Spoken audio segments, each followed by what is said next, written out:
கோவை மாவட்டம் மேட்டுப்பாளையம் பவானி ஆற்றில் இளைஞர் ஒருவர் இருந்து தண்ணீரில் மிதந்தபடி கிடப்பதாக போலீசாருக்கு தகவல் வந்துள்ளது. சம்பவ இடத்திற்கு ஆம்புலன்ஸ் வாகனத்தை அழைத்துக் கொண்டு விரைந்த போலீசாருக்கு பெரும் அதிர்ச்சி காத்திருந்தது.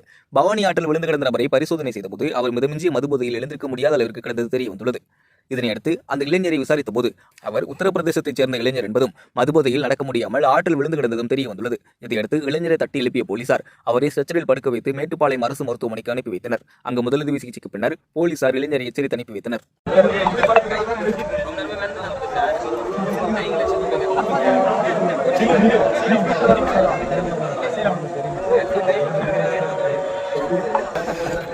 இப்பதான் மேல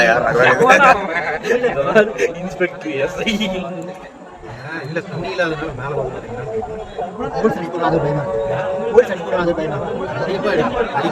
துணியை கொடுத்துட்டாங்களா இருக்கு.